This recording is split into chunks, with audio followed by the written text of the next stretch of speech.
या ठिकाणी कुठेच पाणी राहत नाही.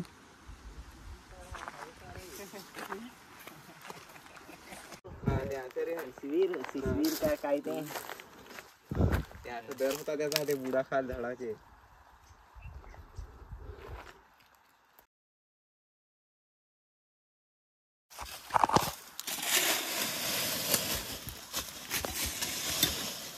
दगडीची गोष्ट घ्यायचा मस्त असं दगड आहे पडतो मोठी.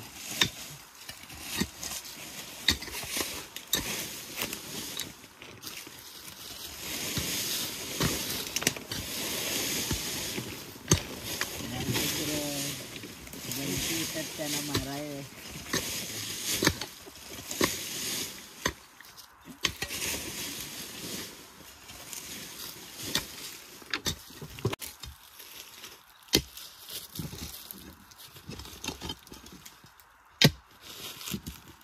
मोठ्या दगड्या आहेत ना, या लावून ठेवू अशा इथं ढकल दिल त्या मंगा वापरल्यावर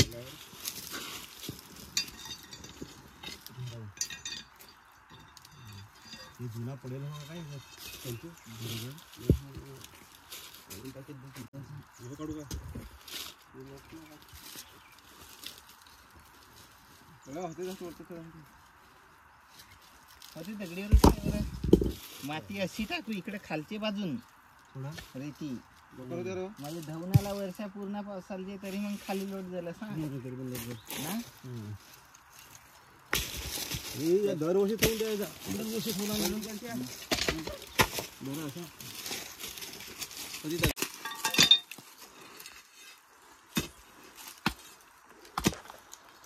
चांगली दखल घ्या. असा इकडे कोणी माणूस येता का नाही डायरेक्ट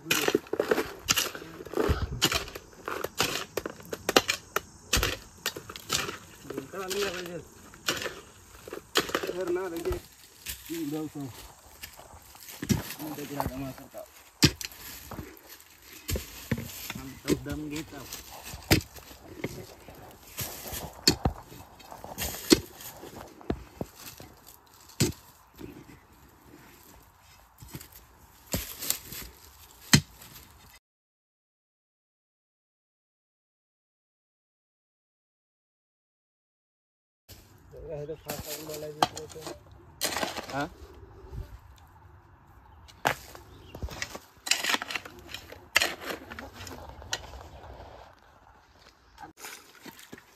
आपले गेली दगडीवर तिकडे राहा नाही पण योच जागा मी नाही येथून असा होतो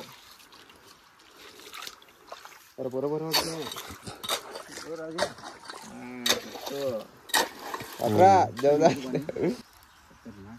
म्हणजे आपल्या इकडं पण आहे तसं आहे ना. दिवस 4-5 जण चितासारखा ना मोठा माजुरी जसा लांबट रे ते 3-3.5 किलोची हेवी कसा मला बोलत असतं खातो काय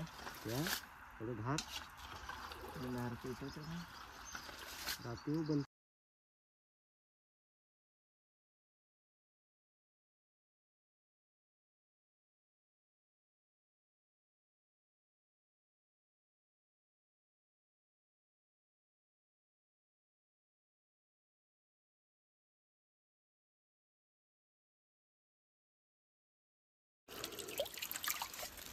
खोपलं होतं परत पाहिजे लागेल.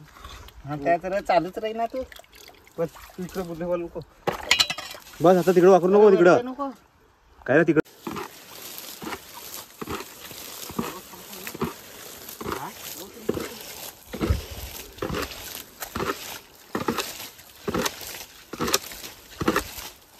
बारीक बारीक दगडाची टाकली लावायला लागते खालचे हाता नको तेव्हा किती बस बस बोलते राहते त्याला हाता निघले काहीच करू नको. तर पावडर मिळून घे ना वरती आणि दगड घे दगड पण आहे.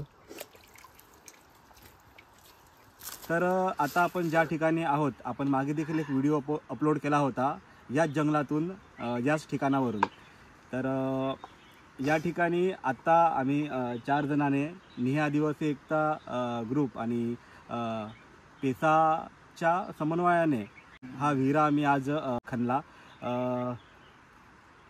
राजेंद्र दादा जाधव, रोहिदास गोवारी आणि जयेश गोवारी आम्ही सर्व मिळून हा आज विहिरा खणला आहे. दरवर्षी हा विहिरा येथील जवळचे जाधवपाड्यातील किंवा जंगलामध्ये जे रोज ज्याचं येणं जाणं असते रानफळांसाठी, उन्हाळ्याचा रानमेवा, आंबे, करंद हे जमा करण्यासाठी ते विहिरा खणतात. आणि ह्या विहिऱ्याला पूर्वीपासून नाव आहे उंबराचा पाणी. आणि उंबऱ्याचं एक वैशिष्ट्यपूर्ण महत्त्व आहे की उंबराचं झाड ज्या ठिकाणी असते त्या ठिकाणी पावसाळ्याचा पाणी हा सर्वात जास्त जमिनीमध्ये झिरपला जातो. हे उंबराच्या झाडाचं एक वैशिष्ट्य आहे. तर आदिवासी बौद्धिक ज्ञान या ठिकाणी हे पूर्वीपासून चालत आलेलं आहे की या ठिकाणी दरवर्षी विहिरा हा वाकरला जातो, म्हणजे खणला जातो. येथील माणसांकडून जंगलामध्ये येतात, त्यांना पिण्यासाठी, वन्यजीवांसाठी, गुरेढोरे या ठिकाणी येतात. पशुपक्षी तुम्ही सुरुवातीलाच ऐकलं की किती पक्ष्यांचा किलबिलाट या ठिकाणी आहे. मधमाशा झाल्या, एकदम लहान लहान जीवजंतू या ठिकाणी आपल्याला पाहायला मिळतात. आणि पशुपक्ष्यांना देखील माहिती आहे की या ठिकाणी या कडक उन्हामध्ये मार्च, एप्रिल, मेची एंडिंग, जूनपर्यंत हा पाणी असाच राहतो. आणि पावसाळ्याला हा ओहळाचा भाग असल्याने हा परत विहिरा गाळला जातो. तर दरवर्षी हा विहिरा आम्ही ग्रामस्थ म्हणून गावकरी खणतात, आम्हीच असतो असं नाही की गावातले कोणीही येऊन खणतात. तर सांगायचं हे आहे या व्हिडिओच्या माध्यमातून की बरेच जंगलामध्ये आदिवासींना हे माहिती आहे की पाणी कुठे कुठे वरती आहे त्या ठिकाणी विहिरा खोदणे हे खूप महत्त्वाचं आहे.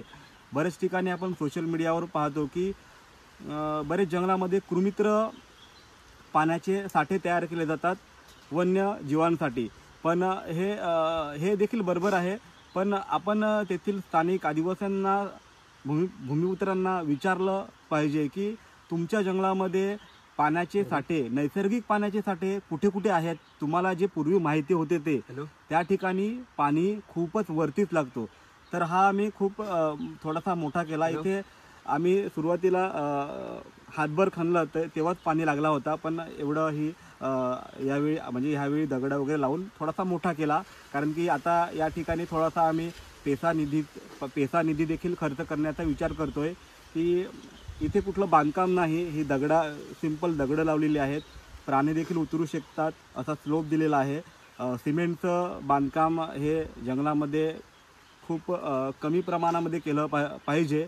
दरवर्षी श्रमदानाने किंवा जी पेसा गावं आहेत त्या पेसा कायद्यामध्ये अशी वनतळी किंवा विहिरा या गोष्टीवर पैसे खर्च करण्याची तरतूद आहे. तर ती केली पाहिजे. आता या ठिकाणी हा एक वन्यजीवांसाठी देखील आसरा आहे. ही जर आपण खोदून ठेवली तर प्रत्येक गावामध्ये अशी जी विहिरे आहेत जे आदिवासींच्या बौद्धिक ज्ञानामुळे आत्तापर्यंत आपण त्या पाण्यासाठ्यांना त्या नावाने हाक मारतो की उंबराचं पाणी. अजून तो वरता आहे, त्याला काय सांगताय? वरती अजून एक ठिकाण आहे, तिथे आम्ही उद्या जाणार आहोत. तर तिथे कोसबाचं भरण आहे जंगलाच्या वरती. एक वर्षी तुम्हाला तो पण व्हिडिओ दाखवलेला मागे, कदाचित असेल तो कुठल्या तरी याच्यामध्ये. तर त्याला कोसबाचं भरण असं आदिवासी येथील आम्ही सांगतोय. तर असे पाणी साठे जे आहेत ते पुन्हा जिवंत करायला हवेत, ना की कृमित्र पाणी साठे तयार करून तिथे डेली पाणी आणून टाकायला हवं. हा आता इथे येण्याची गरज नाही. आता इथे पाणी ह्या पावसाळ्यापर्यंत हा पाणी असाच शिल्लक राहील भरपूर. तुम्हाला मी अजून 2-3 दिवसानंतर परत इथे एक शॉर्ट व्हिडिओ तुम्हाला बनवून दाखवेल की पाणी आहे का नाही. तर थँक्यू. व्हिडिओ आवडला असल्यास शेअर करा. आणि तुमच्या गावामध्ये देखील असे पाणीसाठे आहेत का? जंगलाच्या वरती देखील असे पाणीसाठे असतात. तुमच्या गावातील पूर्वजांना, तुमच्या गावातील वाडवडील जे आहेत त्यांना हे पाणीसाठे नक्की माहिती असतात. तर त्यांना विचारून हे पाणीसाठे पुन्हा जिवंत करणे ही आत्ताच्या युवांची गरज आहे. ह्यामुळे खूप फायदा होतो आणि हा पाणी एवढा चविष्ट आहे की बिसलरी पाण्याला देखील दूर करेल आणि पौष्टिक देखील. तर एवढंच.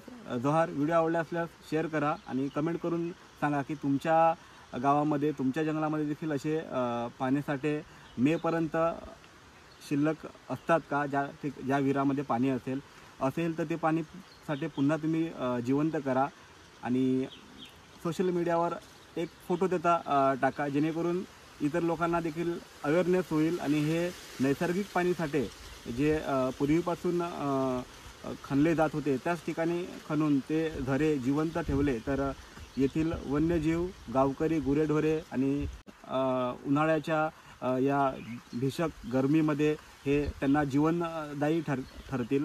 तर तुम्ही देखील हा प्रयत्न नक्की करायला हवा. तर अशा ठिकाणी अशा आंबा हलावा आणि अशा प्रकारे पाणी आता पुन्हा शुद्ध सारखं झालं आहे. अजून 15 मिनिटात अजून हे होईल ना, कावळात तो बोल ती बाटली टाका बरं. तर हा ओहोळ आहे आणि हे पूर्ण जंगल, त्या जंगलाची त्या ठिकाणी देखील पाणी आहे. ह्या ठिकाणी आता पूर्ण पाणी सुकलं आहे. ह्या ठिकाणी ते बंधार आहे पुढं.